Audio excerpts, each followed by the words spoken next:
What we've decided to do is try and answer a few questions that you've been asking about Dig Village. One of the questions that has come up is how often are we going to dig a village? I'm hoping we're going to do at least 5 or 6 of these next year. Fundamentally, they're going to be going out on the internet, but it's also part of a process at looking at how we might develop something that a broadcaster may take interest in later on next year. We'll have to see. But actually, at the start of these projects, there's been so much fun and engagement dealing with the local villages, finding out the history, hearing contacts from all over the world from people who can relate to Dunster, that as a project, I think it's got a lot of strength about it, a lot of interest about it, and it's certainly something I think we'll be interested in funding and maybe getting other people to help fund as well. So we're going to be doing quite a few villages around the country, also not all rather picturesque villages.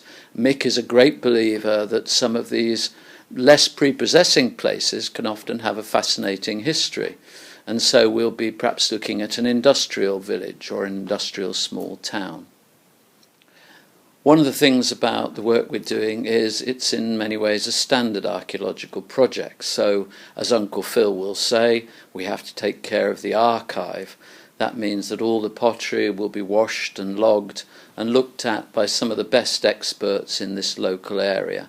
We will then photograph that material and put it onto the website so you guys can have a look at it.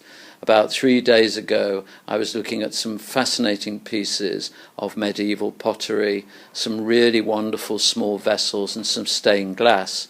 And once we've had the best expert we can get hold of to look at that material, we'll be putting it up onto the web and you'll be able to see it. That archive will then be put in with the report and kept at one of our centres, either Wessex or one of the local museum centres in Somerset. A lot of you have been saying, I'd like you to come to a village near us. When I started talking about this project a long time ago with Mick, I said, how many villages did you think we could do in this way that would be interesting? And he said, about 20,000. There's an awful lot of villages out there, but we are very much led by the enthusiasm of groups of people saying, wow, why don't you come to our village? Now, those people will have had an initial idea about their village and a look and a feel about what might be possible. Obviously, when we're putting the resources in, it's great to find villages that have got a great story that lots of people will find interesting, not just the guys who live in that village. So the hunt is on. We're also, I have to say, kind of looking for villages which are geographically near some of our friends in Time Team. We're looking for one that's not too far from Salisbury, one that's over in the east, one that's in the northeast, and I know Stuart's got a few lined up for that, one in the Midlands. But I think we're very much on this first project trying to get a feel for what makes a Dig Village show work.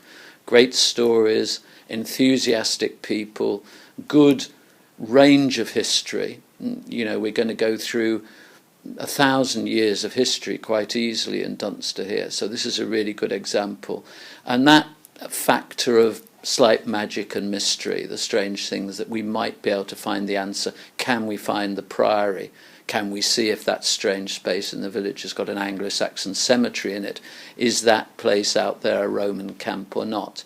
It's that combination of things that I think will turn out to be a great village for us to do.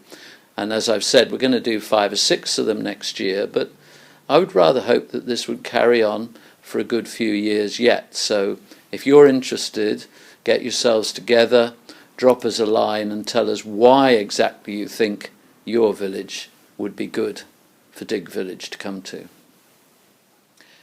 One of the things that's been really good about this project has been people from overseas contacting us. I think we had someone from Tasmania the other day saying they thought they had a connection with the village. Basically, we are going to be putting this program out initially on the internet, so hopefully as many people will be able to see it as possible. The first sort of trial show will probably go out early in December and give you an idea. But it's fascinating the way the connections are beginning to get made. people are beginning to find that they have a family relative related to this part of the world, specifically Dunster. They've also begun to find people who've got an interest in the history of this particular village. So it's a great way for us to get connections with people outside the UK. And it's amazing the number of people that left Devon, Somerset, Cornwall, and travelled all over the world. You know, there's a wonderful idea of Cornish miners. Any place in the world where there's a mine, you'll find a Cornishman. The number of people that left Devon and Somerset, I think there's communities out there that must have stories that at some point link back to a village like Dunster.